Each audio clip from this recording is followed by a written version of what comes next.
In today's math lesson, we're going to multiply two binomials. There are a couple of ways we can do this, so let's take a look at each of them. To multiply two binomials, there are several methods that you could use. You could use the FOIL method, or do double distribution, or use the box method, or you could use the vertical method. Truthfully, it really does not matter which method you use, because they are going to get you all to the same answer as long as you do them correctly.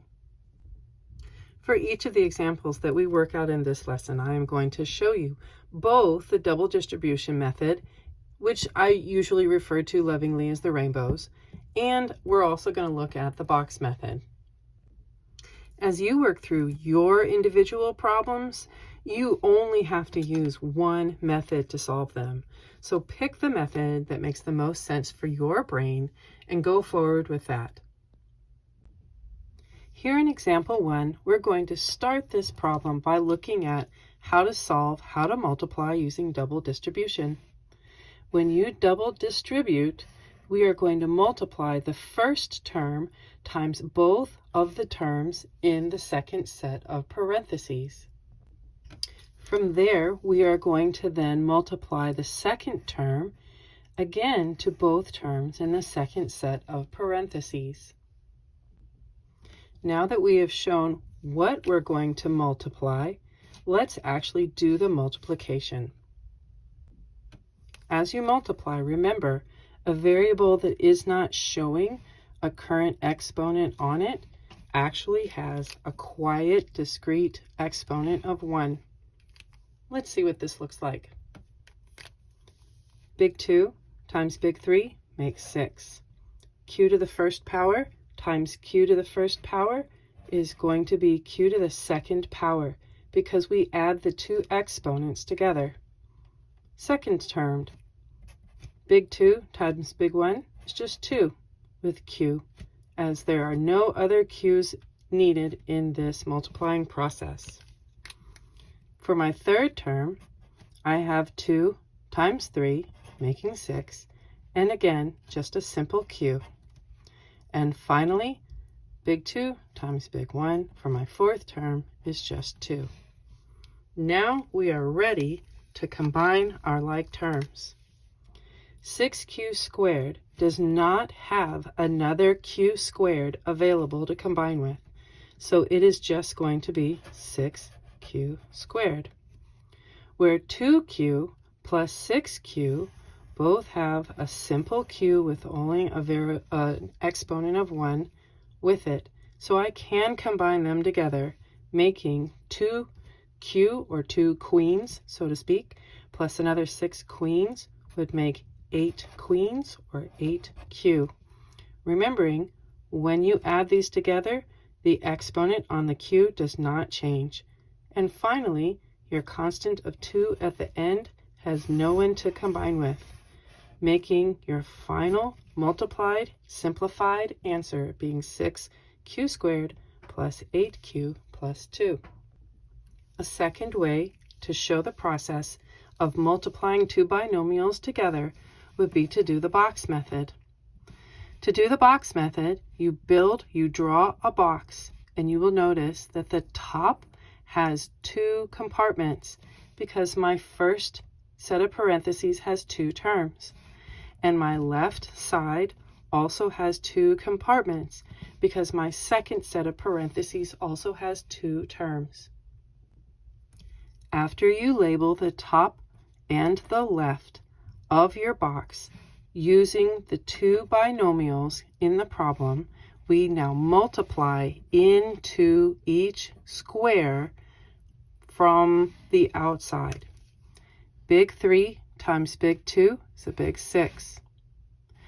Q times q, remembering that there are quiet, discrete exponents of 1, q times q is q squared.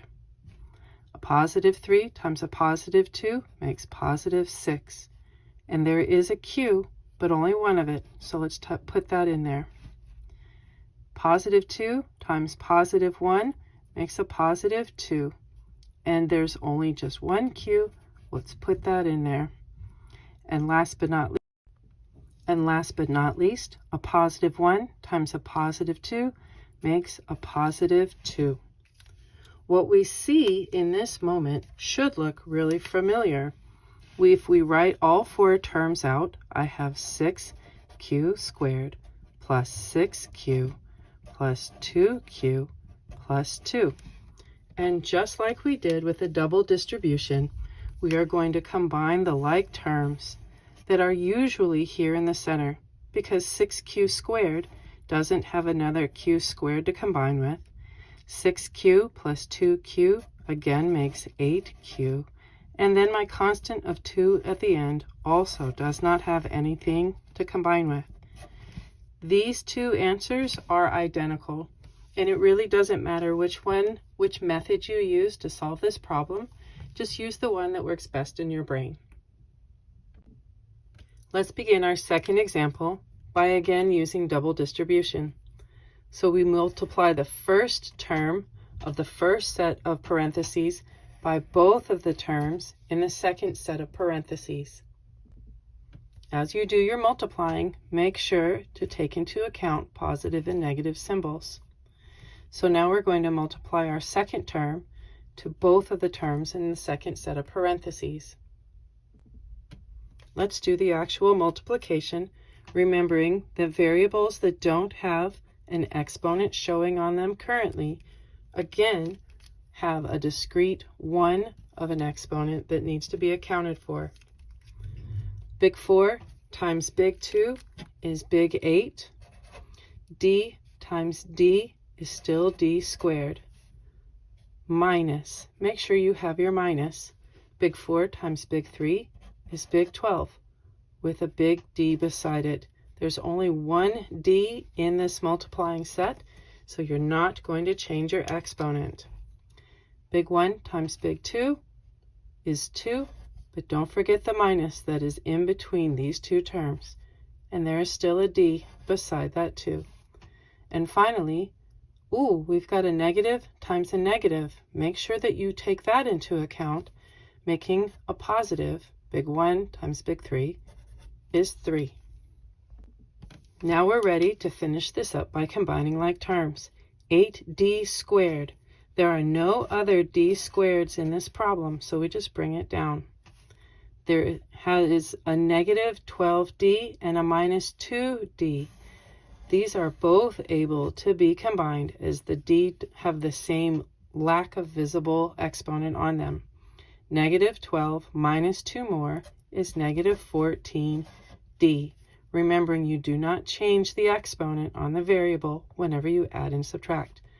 Finally, bring down your plus 3, as it does not have anyone or anything to combine with. Now let's do the same problem using the box method. Again, both of my binomials only have 2 terms apiece. So we put the first term on the top of my square, my box, and the second set of information, the second binomial, down the left side of my box. Let's get ready to multiply in, filling each square of the box. As we do this, don't forget all of your exponential rules for multiplying with variables. Big 2 times big 4, big 8. D times D is D squared. Positive 2 times a negative 1 is going to give you a negative 2d. There's no other d's to worry about. Negative 3 times positive 4 makes a negative 12d. And finally, negative 3 times negative 1 makes a positive 3. Let's write this out so that you can see all of the terms and how they match with the other way of solving these problems. As you can see, these 4 terms are identical to these 4 terms. Even though the 2 center terms are in the opposite order, it really doesn't matter. Again, 8d squared does not have another term to combine with. I have a negative 2d minus 12d, and again, they make negative 14d. and a plus 3 at the end, as it also does not have any other terms to combine with. Let's begin example 3 with double distribution.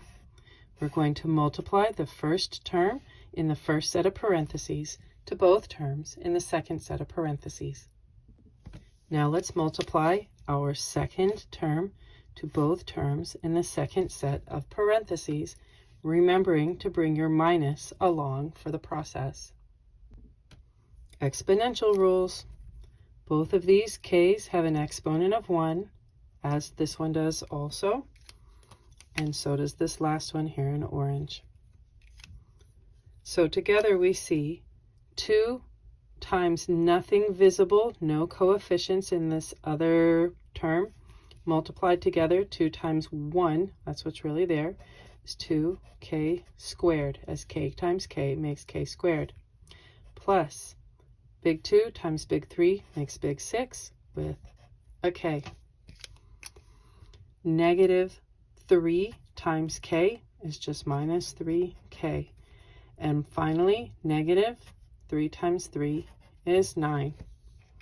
Let's combine our like terms. 2k squared has nothing to combine with. We bring it down. Positive 6k minus 3k makes a positive 3k. Use your calculator if you're struggling with your positives and negatives. Finally, minus 9, there's no other constants to combine with. And we have our final answer. Okay, let's see it again using the box method. With my first binomial written across the top of my box and my second binomial written down the left side of my box, remembering that my exponents on my variables are 1s as we get started, let's begin multiplying. Big 2 times an understood coefficient of 1 is big 2. K times k is k squared. A positive 1 times a negative 3 makes negative 3k. A positive 2 times a positive 3 makes positive 6k. A positive 3 times a negative 3 makes a negative 9. My 4 terms from the box match this double distribution. So again, find the one that you like better to do. So 2k squared minus 3k plus 6k minus 9. We have 2k squared. My minus 3k plus 6k can combine to make a positive 3k minus 9 at the end. Again, giving you the exact same answer. Choose the method that works best for your brain. In example 4, we again begin with double distribution, multiplying the first term times both of my terms in the second set of parentheses. We again multiply the second term times both of the terms in the second set of parentheses. Make sure to keep track of your exponents. Remembering no visible exponents mean that you have an actual exponent of 1. So, big 3 times a coefficient that's understood of 1 makes 3. F times f is still f squared, minus 3 times 1 is 3, with an f right beside it. Negative 3 times f is 3f. And finally, making sure to keep track of both of your minuses, because you had 2 of them in the problem. A negative times a negative is a positive. 3 times 1 is 3. Let's combine your like terms. Negative 3 and negative 3f's are the only ones that you're going to combine. Do you see a pattern of how they are consistently in the middle of these 4 terms? Negative 3 minus 3 more makes negative 6f. So your final answer is 3f squared minus 6f plus 3. Looking at the box method, did you set up your box ready to go? Filling in your box, much like a Punnett square. We've got big 3 times an understood 1 makes 3. F times F makes F squared. Negative 3 times an understood 1 makes negative 3 with an F beside it. Positive 3 times negative 1 makes negative 3 with an F beside it. Negative 1 times negative 3 makes a positive 3. Now that I have the 4 terms from my box ready to go, let's combine them. 3F squared, negative 3 minus 3 more makes negative 6F plus 3. Again, my final answer is exactly the same as that of double distribution. And finally, in example 5, looking at our double distribution, let's see how this works. I've distributed the first term through both of the terms in my second set of parentheses. I've also distributed my second term through both of my terms in my second set of parentheses. Now that I've multiplied and taken into account my exponents, I have a 16s squared with nothing to combine with. I have a negative 16s plus 4 that when they combine makes a negative 12s. Use your calculator if you need help with that. Minus 4, as there are no other constant terms to combine with. Let's check out the box method for example 5. As you fill in your boxes, make sure to take into account all of your exponents and your positive and negative symbols. As we finish this up by combining like terms, we see that once again, the 2 terms that we can combine happen to be in the middle, as we can combine the s's that don't have a squared on them. And again, we have the exact same answer as shown using the double distribution.